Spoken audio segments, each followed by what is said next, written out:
We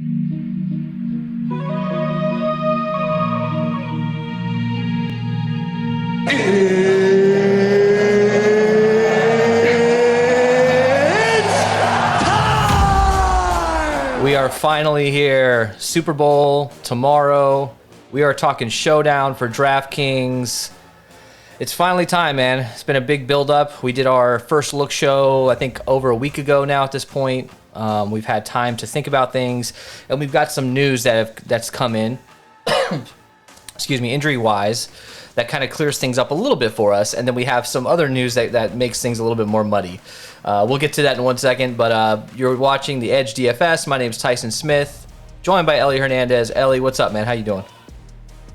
Doing pretty good. I'm really excited for this game. There's been a lot of build-up, and I kind of lost track of it, dude. I kind of forgot it was tomorrow because I got so caught up in the NBA trade deadline and all that. So yeah, I'm just really excited, dude. I've been watching hype videos of Matt Stafford. Man, if he was on any other team but the Rams, I'd be so rooting for the guy. I know. That video that you sent me on Twitter was pretty sick.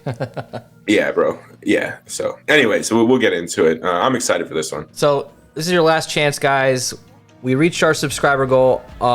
Super Bowl halftime on our community tab on YouTube. I'm going to give this away. This is the Burrow, and this is the Herbert. Obviously, this Burrow is pretty hot right now. So all you gotta do is comment down below. I'm gonna pick a comment. I'm gonna pick 2 comments, and I'm gonna give these away. It's pretty simple. All right, let's jump right into this, man. So we've got some injury stuff, obviously, to talk about. Let's just talk about that right now. So Higbee has officially been ruled out. He's on the IR now, which is the biggest news because Blanton. I think Blanton will be a little bit higher on than I would like to have him. Higbee's 4,800, Blanton's 4,600. Higbee was priced down a little bit, this week, but I still don't think that Blanton is as good or has as high of an upside as Higbee. I just don't know if I love him, and I think he's going to be a little bit over-owned because there's just not a lot of value. Talk to me about Blanton right now. I think a lot of people are going to flock to him, but he's more expensive than CJ Uzomah, who should be playing, by the way. So I think you're going to need to have a little bit of exposure to Kendall Blanton. The only reason why is we saw him get a pretty good amount of run last week. He seemed to be fitting into the offense pretty well, and his price point's nice. I mean, as much as I want to, I'm going to go to Uzomah, right? But there's going to be opportunities to stack the other way, and you might maybe need to run Kupp and Blanton as your 2 stack and run 4 back with the Bengals. So I don't mind getting some exposure to him. He is going to get a majority of the snaps at tight end. I don't think they have anybody else really. So there is going to be opportunity for him. And on a game like this, initial ownership projections have him fairly low. I'm trying to play guys that have low ownership and may get an opportunity. And right now he's kind of standing out a little bit. I'm not saying we want to go have 40-50% of them, but I'm thinking 20 to 25, maybe 30 to 35 is probably a nice little bit of exposure to him. Yeah, I agree. I think you're going to have some of him, and I just want to see as we get closer to the game what those ownership projections come in at. If he's under 20%, if he's under 20%, I do like him a little bit more. But I think that he just might be a little bit higher owned because of recency bias of last week and the fact that he's now the starter. I think that's going to inflate his ownership a little bit. So another tight end, CJ Uzomah, looked bad last week. I thought he was out for the year. Yeah. In that championship game, he looked bad.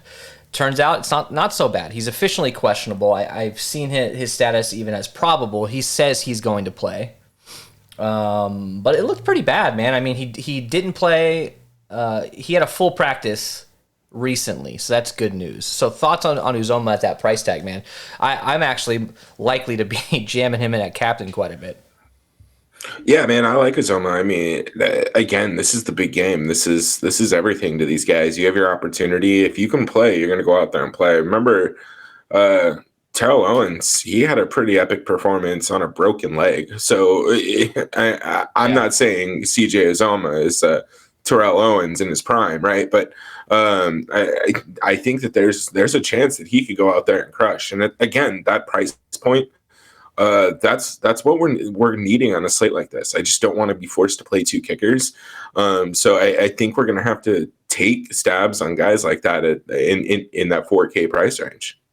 Yeah, absolutely. I totally agree with you. Now let's move on to the news that may be good, may be bad for some people, depending on if you liked the running back situation in LA. So it looks like Darrell Henderson, he's been activated. He will play. And if you read this quote from Sean McVay, I think Darrell's going to go. So you'll have Cam, Darrell, and Sony. You will be able to see a good 3-back rotation based on how the game unfolds. That sucks. But it actually opens up a little bit of exciting value for us on the lower end. You're talking about Darrell Henderson. Dude is 1,600. Now, that is by far the cheapest guy that I would actually be relatively comfortable playing. We'll get a little bit more into this when we get into running backs, obviously, but let's talk about this right now. Where do you think Darrell Henderson fits in? The guy has been the number one running back basically the entire year. He's been injured on and off, but when he has been active, he's been the guy. I think he's gotten 60% of the snaps this year, even with missing multiple games. And look, we haven't seen Cam Akers actually perform. Like, he's looked good. We all appreciate the story, and he's come back from an Achilles injury and blah, blah, blah. He hasn't gotten over 50 yards rushing. Like, he hasn't really done much. So is this a situation where we might see Henderson taking some snaps from Sony, or not Sony? Well, obviously Sony. I don't think Sony gets any run in here. But do we see Henderson taking snaps from Cam Akers in this game? I think it's possible.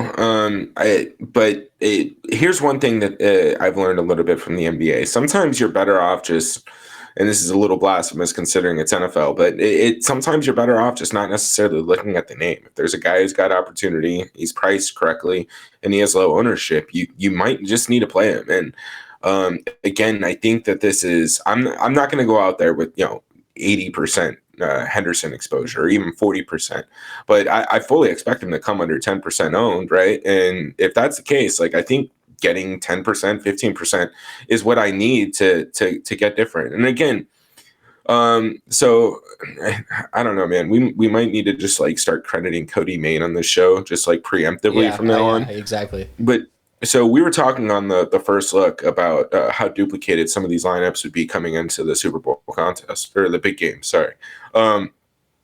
He did a little bit of slate research, and come to find out, you can still get pretty unique. Now, this is going to be a little bit different situation because everything is concentrated on both these offenses. It's going to be Mixon, Chase, right, and then Cup. I guess Cup, right? So you're kind of tight on where the distribution will be here, but I still think that there's going to be ways to get unique just because of that. And this is it, right? This is it. Everything you waited for. You might have another one of those Trent Taylor or whatever his name is, end around touchdowns, right? Yeah. This is where you pull everything out of your bag. And both these coaches, let's not sleep on these coaches. They're not conservative coaches. Zach Taylor and Sean McVay, they're both crazy guys. They'll run some stupid shit. So yeah. I think we got to keep looking at guys like that, and that's why Henderson's interesting to me. Now we'll get more to it, but I do have some props up so that we can kind of see where Vegas is leaning on where the running backs and even the tight ends, because I want to see where the Blanton line is at before I get too married there. I'm curious to see that too. Let's actually, speaking of Vegas, let's look at some numbers here. So the Rams are technically the road team, even though they're at home. Minus 197 on the money line. This is a 48.5 total.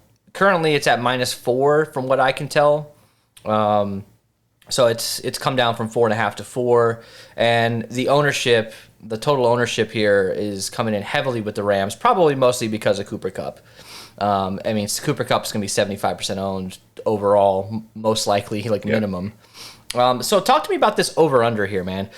We've seen in Super Bowls in the past that the coaches are a little bit more conservative. They come out and they feel things out. It's usually pretty slow to start in these Super Bowls. Can this be another one of these games, or do you think they're going to come out just tossing it? So I saw something online. Again, I don't remember who it was. I'm going to start saving these things so we can credit people appropriately. I don't want to be stealing their shit, but I think it was something like there's only been one game that's hit the over in like the past 12 years or something like that in the Super Bowl. Really? But Oh, the that's difference, interesting. yeah. But the difference is this is the first time we've had two teams that don't have a top 10 defense. So I think this is an interesting opportunity to kind of play the over here. I think that there's going to be a decent amount of scoring in this game, and this could be an exciting game overall. So I'm looking at the over, and as much as I hate to say it, I think the Rams are going to take this, man. I want the Bengals to win, but I think you're right, unfortunately. Yeah. I mean, look, the Rams defense is very, very good. We know that, but they're not one of these teams that just will completely shut you down. There's occasion where they can come out and give up some points, especially against a good offense. All right, let's get into this breakdown. Break it down. All right, guys. So we are talking, obviously, position by position here. Throw us a like, subscribe, and comment down below. Your name will be entered into that contest. Matthew Stafford, 10.8K. Joe Burrow, 10.6K. Who do you think is going to be the higher owned guy here? I think it's going to be slightly Matthew Stafford, but I think they're going to come in pretty evenly owned. I think there's going to be a pretty consistent build tomorrow. You're gonna have to fade one of these guys. They kind of like what we've been talking about for a lot of these slates, even on the first look. We talked about it, but you're going to need to decide which one you're going to fade, or you're going to have to fade Cooper Kupp or Jamar Chase, right? And you're not getting, I don't think you're getting 3 out of the 4 in each lineup. So you're really going to need to make decisions and kind of just stack accordingly. So if you have Matt Stafford in the lineup, maybe you go Matt Stafford, Kupp, and you kind of go on slot and run it back with, I don't know, P. Ryan and Jamar Chase. And then vice versa with Joe Burrow and his passing attack. So, I don't know. You can't play both. I think you're going to need to be pretty split down the middle here. The other thing to call out on the Vegas line is the spreads come down. It opened at 4.5, right? And it's at 4 now. I know it's only a half a point movement, but maybe the Bengals are going to be a little more competitive than what people really have been expecting them to be up until this point. So you're just going to have to probably run 4 2s and 5 1s and just run one quarterback at a time. Run as many possible lineups as you can. Instead of, what's the big contest, $25 or something? Instead of doing one lineup for $25, do as many 20 maxes as you possibly can. There's going to be so many 10 cent and 25 cents, dude. Oh, yeah. Like, they could just open them up all day long. And even if you have to hand build, if you don't have an optimizer, just do it. You got plenty of time. Do not just put all your eggs in one basket, especially for a game like this. The only way you're really going to be able to get both of these guys and Kupp or Chase is if you go middle of the road when it comes to your captain, like a Uzoma captain or one of these dudes in the $5,000 range, and that would make it worth putting a guy like Uzoma in the captain, who's not very likely to outscore a lot of these guys, but he can still do okay. It allows you to get both quarterbacks and Kupp together. All right, so let's move on to running backs. You got anything else to add here? There's not a whole lot to talk about. These guys are both good. Play them. If I had to choose one to fade in a few, like be under the field on, it'd probably be Matt Stafford. Are you on the same page? Yeah, I'm really not comfortable making a stand there though. Just this is it. This could be Matt Stafford's only opportunity, man. I saw the dude throw a touchdown pass with a broken collarbone or whatever it was. Like, I don't know, man. It's too hard for me to make a stand on a guy like that. You know what I mean? I can't account for heart. And Matt Stafford's the kind of player that like I'm uncomfortable doing that. I think I'm gonna kind of try and be with the field. There's no advanced metrics on heart. That's for damn sure. Let's talk about Cincinnati's running backs. So, Joe Mixon, 9,600. What do you think about Joe Mixon maybe getting forgotten about? Because this is a pretty decent run defense. Not amazing, but, when you think about the Rams, you think of the awesome guys they have up front. Is there a chance that Mixon maybe goes a little bit under-owned, considering he's a Pro Bowler, he's a high portion of this team's offense, and he's pretty damn good in the pass game as well? Yeah, absolutely. And I think there's 2 ways to stop a really, really, really good pass rush: to have an effective ground game and try and get those tackles to over pursue and overfill their gaps. and it's to run quick slants and quick passing plays. So I think this is a team that's equipped to do both of those things, which makes it a great opportunity to grab one of these wide receivers, but it also makes it a good opportunity to get some exposure to Joe Mixon. I'm with you. I think because there's so many studs on the field that he's going to come in lower owned. I think probably getting 40 to 45% exposure to Joe, if you're doing multi-entry, is kind of the way to go. I like Joe Mixon a lot. So P. Ryan, look, we've always talked about Samaje P. Ryan, just kind of mentioned his name because, he's the kind of guy that can come in and make an impact, but he's very, very big play, very, very touchdown dependent. He's 2,400. Last week, or in the championship game, he had a touchdown. He had that long touchdown, and he was only 2,200. So he got priced up a little bit, which is not bad. But you saw it; it was one play. He really didn't. If he didn't score that touchdown, he's an absolute bust. Now I know that obviously that's how this works, but I personally just don't love him as much. I think he's going to come in a little higher owned because we saw him score a touchdown last week. I don't think he can replicate that again.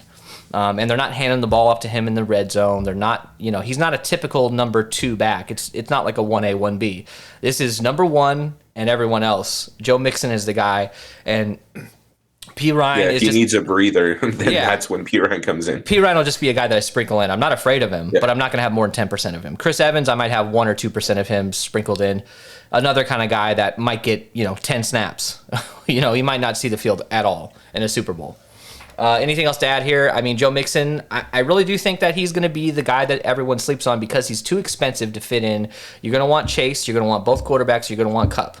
And he's just going to be the odd man out. Yeah, I agree with you on Joe Mixon. The only thing that I will say about P. Ryan and Chris is I think having one lineup, I agree with you on Chris Evans. And then P. Ryan, maybe 2 or 3, 10% exposure is probably good there. I'm not going to completely fade really anybody on this slate other than maybe like Cam Akers and Sonny Michel, just because I don't know what's going to happen, man. Like, I just don't. I mean, like I said, let's get into this. Cam Akers is 6,400. He's looked good. We all know that. Besides the fact that he fumbled twice and almost lost him the chance at a Super Bowl, he's looked pretty good. Darrell Henderson, 1,600. Like I said in the opener, he's been the guy. Every time that he's been healthy, he's been the guy. I think he has, 7 touchdowns this year? He's got 1, 2, 3, 4, 5, 6. He's got 7 touchdowns this year.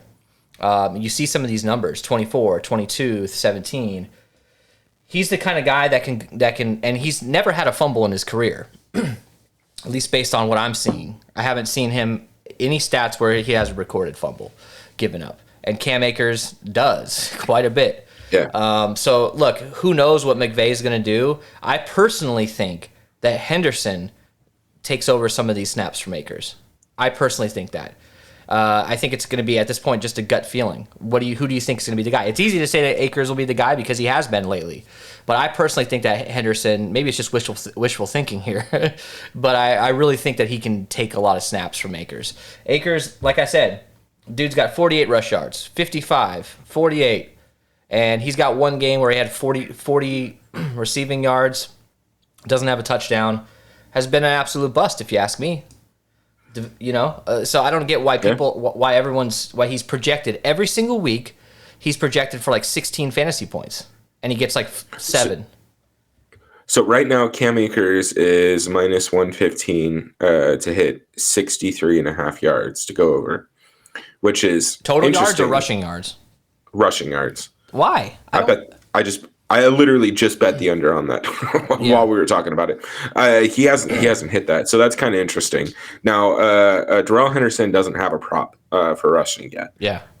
And Sonny Michel is set at 20.5. So that is interesting to me. They'll replace Sony with Darrell. I would feel like with that 20.5.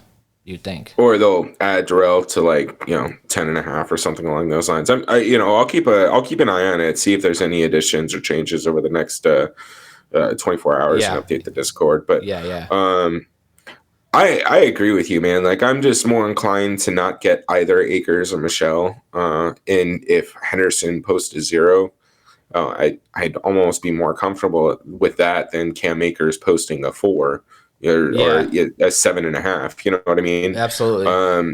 That 5K is the difference between me having to play, Matt Gay or getting up to maybe Odell Beckham or something along those lines. So I'm not in love with any of these guys. 1,800 Darrell Henderson is the guy that I'm going to prioritize out of this group. Even better, 1,600. Oh, 1,600, my bad. Look, if you guys have a good feeling about Akers, I say go for it, because you just don't know. He could absolutely come out and destroy it, because he has looked good. He's been a couple big plays away from absolutely breaking the slate. I just personally don't believe in him right now, because I think Henderson has been the guy so much, and he's been pretty reliable all year. If you're McVay, you're not going to let Akers let you lose this game by giving up a fumble in the first quarter. You're going to try to stick with the safe guys. All right. So let's go to wide receiver. Obviously, Cooper Kupp is the most expensive dude. 11.6K. Dude's a baller. One of the best fantasy seasons ever. You pretty much just lock him in. Like, I know we've talked about fading Kupp a little bit in the past, but even with a bad game, he's going to get you 14, 15 fantasy points. He's going to get 8 receptions, 50, 60 yards. If he doesn't score a touchdown, he's probably still going to be the guy that makes the optimal. Unless he absolutely busts or get injured, I just don't see him not being in the optimal. The only thing I'm going to do is avoid him at captain for the most part. I'll probably do a couple single entries with him at captain and mix it up there. But I'm not going to put a 25% owned guy in the captain spot when there's 500,000 entries. Everybody's going to walk across the finish line together with him at captain. So talk to me about Kupp, and then we'll get into some of these other guys. I'm going to have him probably every lineup. I think you're okay if you want to run him at captain to do a 1-5. Just throw him at captain, run it back with 5 Bengals, or even like a 5-1 where he's the only person you have from the Rams in your lineup. Yeah, I think those builds might actually be a little bit more chalky than we're anticipating. Just because I think people are kind of catching on to that. The field's getting a little sharper as the season progresses. Yeah. But I love Cooper Kupp. He's going to get you the points. The problem is he's got that raw points floor. So like you're looking just if he gets 15 to 18 points, you might not be cashing if you don't at least have him in flex. Yeah, exactly. He's got the raw points. His floor is just so high. It's just so high. Yeah. Odell Beckham Jr., old dirty bastard. 8,400. He scares me, man. He's the kind of guy that can absolutely score 2 touchdowns and absolutely break the slate and be the optimal captain. I think you cannot avoid him. He's 8,400. He's a little bit cheaper than Mixon. Now, if you're trying to get your team together, maybe that 3rd or 4th spot in your lineup, you probably want to try to prioritize Odell Beckham, and then be sure to get him at with the field at captain. I really think that he could be the guy that could break the slate, and he kind of scares me. Van Jefferson, 5,200. Ben Skowronek, 600. I always am drawn to Skowronek because he's always so damn cheap, but he never does shit. Is this the week where he gets a catch, maybe? And what are your thoughts on Van Jefferson and obviously Odell Beckham? I like Odell Beckham at captain. I think you capture his upside there. That way you don't necessarily need to stress as much if you're not exposed to him in the flex. But if you can get to him, get to him. If you're fading Cooper Kupp, I highly recommend having Odell Beckham in that lineup. But that's kind of where I am with him. I like him. He does scare me as well. He's a ceiling performer, though. Like, I don't know if necessarily a middling output is going to be enough for him at 8,400. But if he has 100 yards and 2 touchdowns, then he's the optimal captain at 8,400. I do like putting, just to interrupt you, sorry man. I do like putting like T Higgins or Uzoma or something at captain, and then doing a little stack in the flex with Odell Beckham, Cooper Kupp, and Stafford, just for those PPR points and maybe a random touchdown here and there. That's kind of appealing to me. Yeah, I agree with you on that, actually.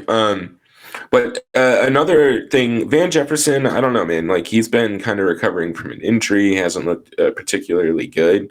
But he is going to get those opportunities kind of up the field. The Odell Beckham Jr. has kind of taken a lot of those bigger plays away from him. But I think that they might try to utilize him a little bit. And at his price tag, I don't mind taking a couple stabs here and there. Probably would rather just pay for Tyler Boyd. I think he's a little bit cheaper. But again, Matt Stafford is going to need to get guys involved. So if Kupp's getting defended well and Odell's getting defended well, there's going to be opportunities for Van up the field. So having a minimal amount of exposure to him is not terrible. Skronik, I don't give a shit about. Yeah, I mean, you can play him if you want. It's a dart throw, 2% or something like that. All right, let's get to the other side here. The Bengals, man, I really wish that Tyler Boyd would do something. 5,400. He let us down last week. I think he was 4,800. T. Higgins, 7,600. Jamar Chase, 10.4K. And then you have some other scrubs like Mike Thomas and Trent Taylor who are pure dart throws. Jamar Chase, like we talked about, you obviously want to make him a priority, but Jalen Ramsey's most likely going to be locked up on him at some point or more often than not. So what really sticks out to me is T. Higgins. T. Higgins against the zone is, I forgot the stat, but he does well against the zone, and the Rams defense is like the second highest in the league in zone coverage. So T. Higgins, to me, just on paper, is kind of a sexy pick. I think a lot of people are going to lean towards him as well. At captain, he might be like 8 or 9% owned, but 7,600 for a guy with high upside and a relatively like high floor. He's going to get his targets. He could bust with 6 or 7 points, but he's got the 30-point upside, the 40-point upside that we want. And Tyler Boyd at 5,400, he's like a lot more riskier than any of these other dudes, but he absolutely can score you 2 touchdowns. So thoughts here, what do we do? We've already talked about these guys quite a bit on the other shows. Can you put 2 of them in a lineup with Joe Burrow? Like, how are you going to handle these 3 guys? Because I love all of them. Yeah, dude. So if I'm running a stack with Joe Burrow, I want 2 of his pass catchers minimum, right? I want Jamar and T. I want Jamar and Tyler. T and Tyler, however you want to do it. I also want to get exposure to one of these guys in Uzoma as well. So that's really going to be kind of how I prioritize my building. But I'm with you on this. I think we're going to see a little bit more man coverage with Jalen on Jamar Chase today or tomorrow, just because of the implications here, right? Like, he is a superstar. Jamar Chase tore the league apart this year. Yeah. And Jalen Ramsey is probably the best DB in the league. And this is your time to shine. Yeah. Because of that, I'm with you, man. I love this T. Higgins matchup. I don't know who's going to be covering him. Eric Weddle, I guess. I don't know. T. Higgins is a great receiver, man. He got 10 targets last week. He's going to get his targets. And 7,600, I think he's a prime captain candidate. Yes. If Jamar Chase gets shut down even a little bit, I mean, the direct pivot would be T. Higgins. And I mean, imagine that if T. Higgins goes off, you got a stack of T, Tyler Boyd, Joe Burrow, I don't know, Evan McPherson, the kicker, and you got Stafford and Kupp the other way. I don't even know if that's a possible lineup. But anyways, we're going to build lineups, so let's try it. Yeah, no, I love these guys, man. I'm going to have as much exposure as I possibly can. T. Higgins, I'll probably be double the field. He's initially projected here at under 30%. I think closer to 50, 60% is where my exposure will be. And I don't know, man, I might have like 30, 40% of him a captain. He's just priced too nicely and gives you a little bit of flexibility, so you're not playing these assholes that you don't want to. And even to clarify what you said about, getting at least 2 of the pass catchers with Burrow, I personally think you try to get 2 of these, the wide receivers, even without Uzoma. You try to, and then, if Uzoma makes it into your lineups, then great. But I really like all 3 of these guys. Obviously, Jamar Chase will be super popular. I think T. Higgins, people are going to realize, wow, 7,600, that's a pretty damn good price for him. He's priced down from last week. I think you got to really consider him. So let's go to tight end. So Uzoma, 4,400. Most likely back from injury. We're seeing that he's saying he's going to play. Looked like a nasty knee injury. I thought he was done for the year, or done for next year potentially. He should play. I don't know how limited he's going to be. He did put in a full practice. No one knows what that means. 4,400 is a great price for him. I think a lot of people are going to jump on this bandwagon if he's actually active. But does Drew Sample get a couple extra snaps? I mean, he's $200 cheaper. If Drew Sample was $1,000, I'd be interested. But I mean, come on, he's the backup for a reason. Uzoma's the guy. He's only $200 cheaper. It's similar to the Higbee Blanton situation. Yeah, man. I like Uzoma if he's good to go. I mean, at the rally, he ripped off his brace, threw it up in the air, and was like walking around and shit. So he didn't look terrible. I don't know what that means, though. It's WWE for all I care. You're getting pumped up for the Super Bowl. I get it. If he doesn't play or we start watching pregame, there's going to be plenty of pregame coverage, so we'll know what he looks like well before he plays. If it looks like he's not really going to get much run because he doesn't look good, then sure, Drew Sample's fine. But other than that, I'm not paying for Drew Sample. For even if it's just split usage between him and Uzoma, he's just priced way too high for me. The only reason I'm getting any exposure to him is Uzoma is just not going to play or is just going to come off the bench for like emergency situations or an extra goal line blocker. Right, that would be a reason why I play Sample. Other than that, like Uzoma, I like him a lot. He seems to be coalescing nicely with Joe Burrow. So getting 25-30% of him, I think, is probably fine. You know, he's that safety valve for Burrow, especially in the red zone. He's pretty damn good, man. I like him a lot. I think he's super underrated, and I think we got helped out by the fact that he was injured. And people's, you know, when salaries came out, he probably wasn't going to play at that point, and that's why he's $1,200 cheaper than he was last week. I think you got to take advantage of that. And here's the other thing I'll say on that: like, if you're just uncomfortable getting exposure to him at 4,400, just run 2 or 3 lineups with him at captain. I mean that should be enough. I mean, granted, at 4,400, if he has a touchdown, like 50 yards, he'll probably be in every optimal. But if you're, you know, kind of concerned about your exposure to him because of the injury, just run a few with him at captain, and you should still be able to jam in enough raw points that it should get you there. And if you want to put him at captain, he doesn't have to have 2 touchdowns and 180 yards and 10 catches. He just needs to allow you to fit in all the big studs and the flex that go off. So you don't need an absolute monster game from him. You would love to get a touchdown and 100 yards and 5 receptions if he's at captain, but he doesn't have to be the highest scoring player on the slate because he's so cheap. Okay, so kickers. Any more or less? We got to do the Rams tight end. Oh yeah, that sucks. Yeah, sorry, my bad. I always do that. I always skip the tight ends here. All right. It's fine. I got this one, buddy. All right, go ahead. Kendall Blanton, we got him at 4,600 and Bryson Hopkins at $200. Do you have something different on? No, that's what you got over there. Yeah. I don't mind Kendall Blanton, man. Again, like he probably should be closer to 25 to 30% owned just because he's going to be playing tight end, right? He's just going to be playing tight end for the Rams starting in the big game. There's nobody else to really take snaps from them. We saw it a couple weeks ago. Bryson Hopkins isn't the guy, so Kendall Blanton's going to get that additional run. Now he goes out and gets 10 points. He's not necessarily going to win you, the Millie Maker, but he's definitely going to be helpful. I don't know, man. I think that there's an opportunity for him to grab a touchdown. He looked good. He looked like he was playing with a certain level of intensity. So he passed the eye test to me. So I don't mind getting a little bit of exposure to him. Now, if the field starts flocking to him and he starts coming in 30-35% owned, then I'll probably stay closer to 20 to 25%.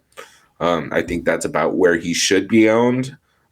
So that's probably where I'm going to be closest. And look, he does get an additional few weeks with the number ones practicing. He's been on, he's a practice squad guy who got called up, I think, week 10 or week 11, whatever that game was when, I think it was against the Cardinals when Higbee and a lot of the, multiple players were just out with COVID. He got called up and he's been up ever since, I believe.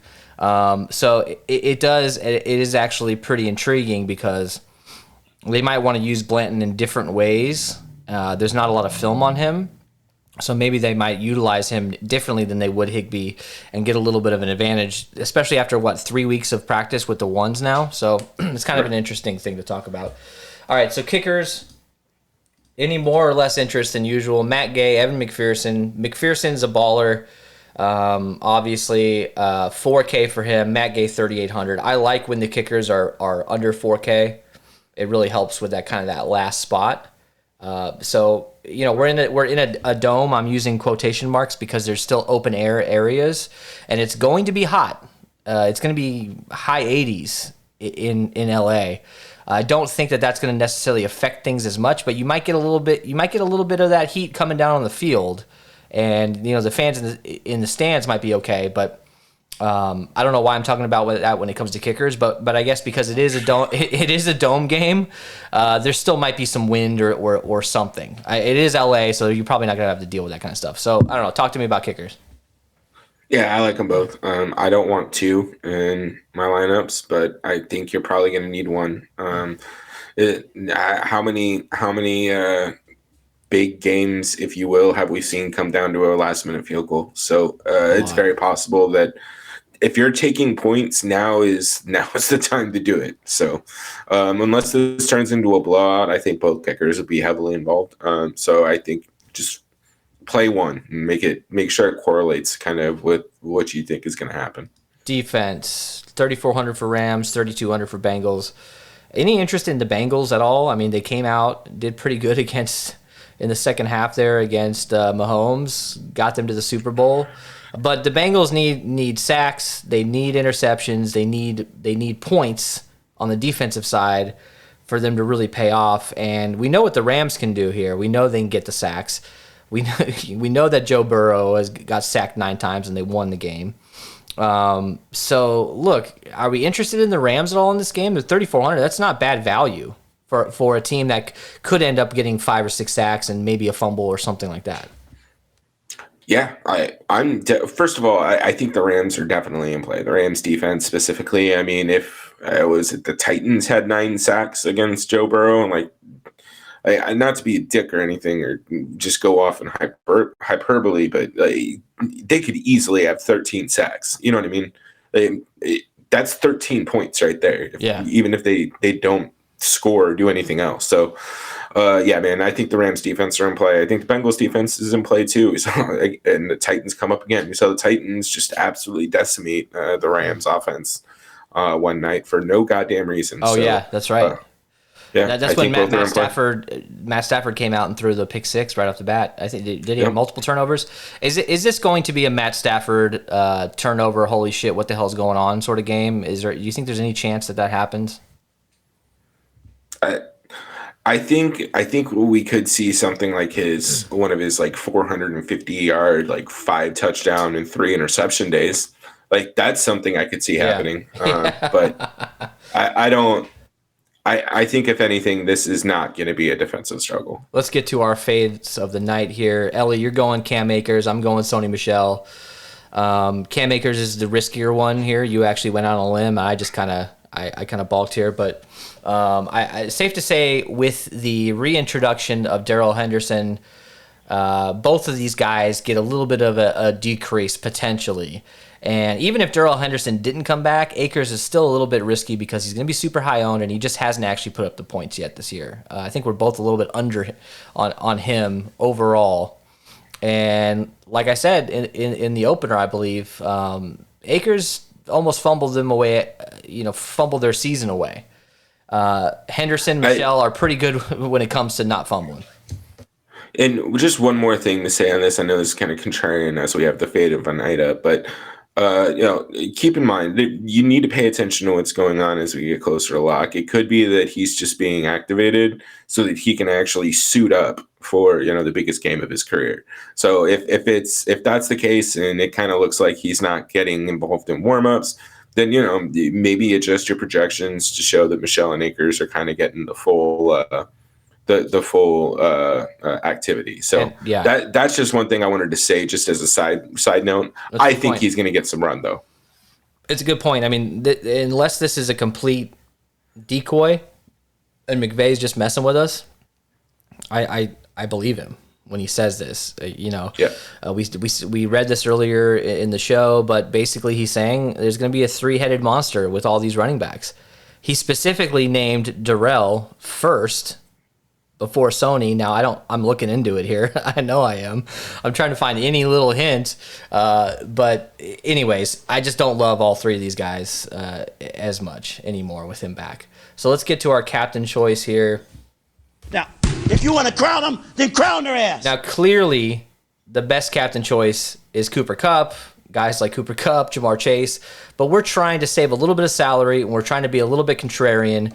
So, Ellie, you're going with T. Higgins. I love it. I actually wanted to put him here, but I think the next best guy, in my opinion, is Uzoma, because I think he can score a touchdown in this game. I think he can get 50, 60 yards, and then you can pack in a lot of the studs, like 3 out of the 4 studs that you want to get into the flex, you can pack them in.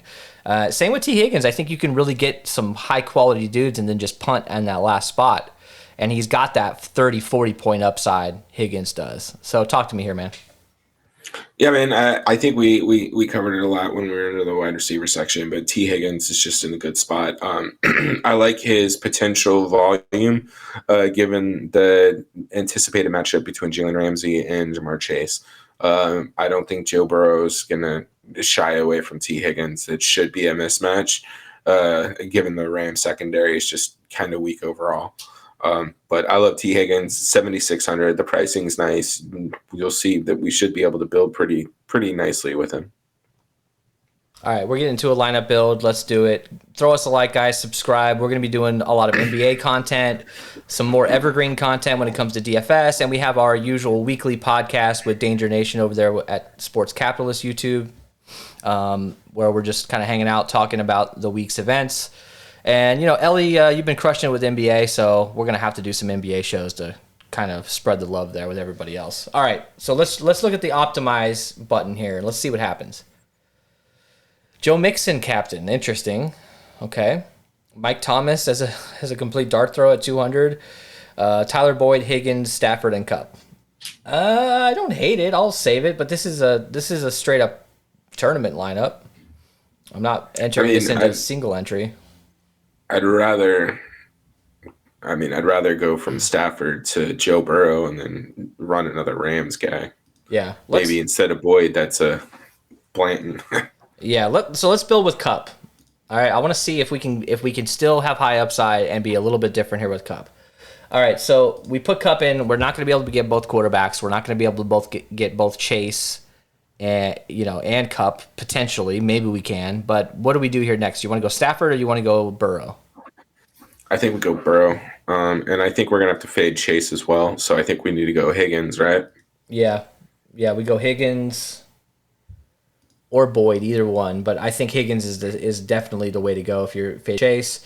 So 14.4K for 3 spots. It's not bad. Do you want to plug in our value now, or do you want to do that after? We can. Let's throw in. You want to throw in Henderson? Yeah, I want to try it out. Let's see how much it helps us. So 12.8K for 2 spots. We're in a good spot here, man. You can get a kicker and you can get like Odell probably. You want to try Odell, or do you want to go with somebody else, considering we don't have Stafford?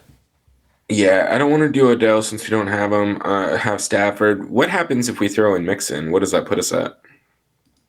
3,200. So and then what? Bengals defense. P. Ryan. I think that's a little too high. I think you got to stick in the 8K range, because then you can get a kicker at worst. So who do we have here that we can grab? Can we grab?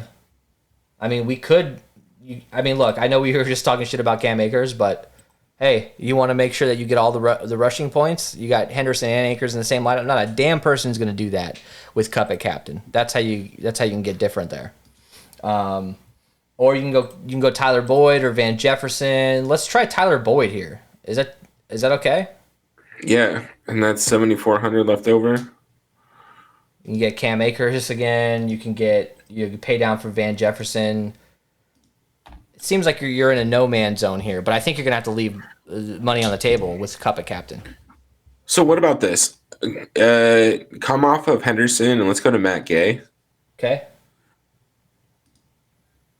5,200. Uzama. Okay. You got plenty of options. You got Blanton, Michelle, or Van Jefferson. I'm gonna save that. It's not bad. I don't hate it. Yeah. It just, it doesn't. It's a 2-4 Kupp and Gay. Well, just like kind of what you were saying in the opener. A 1-5 situation with Kupp.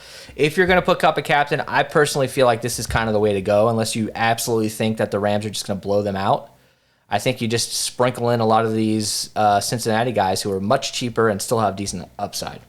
All right, so let's build with somebody else here. Who do you want to build with? You want to go with T. Higgins and see how that goes? Yeah. All right, T. Higgins at captain. Now, Cup. Yeah, let's just do that right away. I'm just going to keep him locked in this top spot here. Now, Burrows and Stafford. You want to see if we can do it? Yeah. Burrow, Stafford, 5,600. Let's put our guy Darrell Henderson in there and see what happens. 4K. That's a kicker. Yeah, McPherson. Or Mac A, either one. But yep. I think McPherson's the way to go here. Wow. Hey, I actually really like that. So, okay, let's get rid of Stafford in this lineup. Leave Burrow. Okay, let's get rid of Stafford. You got to go with who you going with here? You know what? Throw in Jamar Chase. Let's see what we can do. Chase, 6K. You want to let's throw in P. Ryan just to be different. Okay. Kind of rotate that spot. 3,600. I guess that would be fine for the Bengals defense. I don't know. I don't know. I don't really like that. So let's go from P. Ryan to Henderson, and then I think you're back into the kicker range again. 4,400. You're even better than that. Your Uzoma, your Sample, McPherson. So in this case, I'd probably go Matt Gay.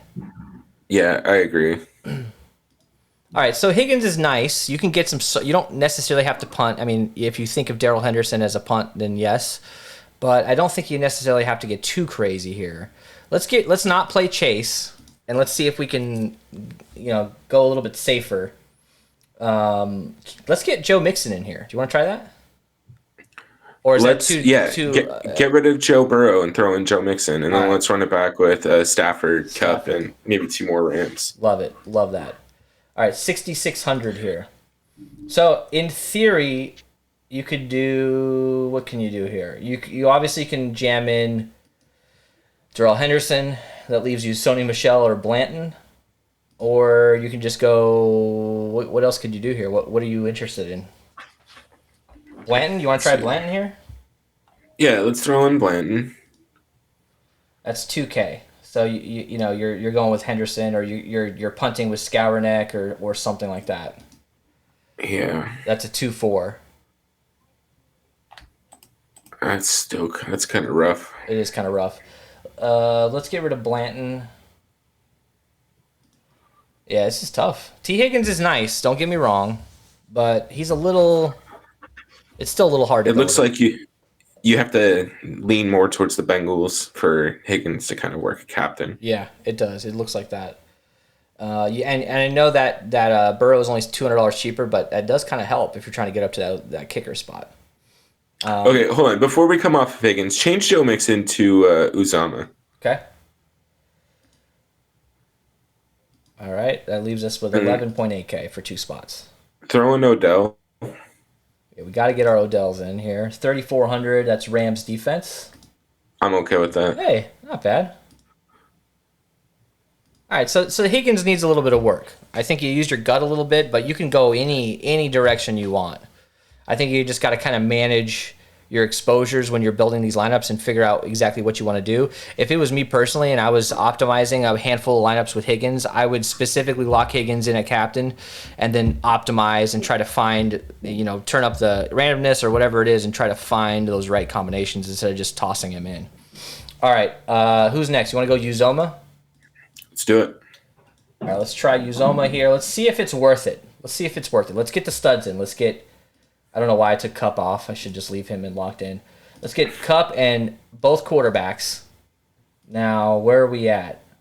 We can... Okay, look. Oh, no, we can't. 10.4K, and guess who's 10.4K? Chase. So you're going to want to go... Just leave the last spot empty. You're going to want to go T. Yeah, I wish you could do that, dude. I would absolutely do it. I wish you could... so you're going to need to go T. Higgins here, probably. We don't have Chase, so we want to go T, or do you want to go Tyler Boyd? What happens if we go Tyler Boyd? That's not enough to get us to the kickers. Now it is. Oh, yeah, it is. Now it is. You can get Blanton, Sample. You wouldn't want to do that, but you can get the kickers in here. So you can do McPherson or Matt Gay, either one. Yeah, I don't need that. That's not terrible. All right. And then, I mean, from here, you just flip it out. If you want Matt Stafford, or instead of Matt Stafford, throw in Jamar Chase.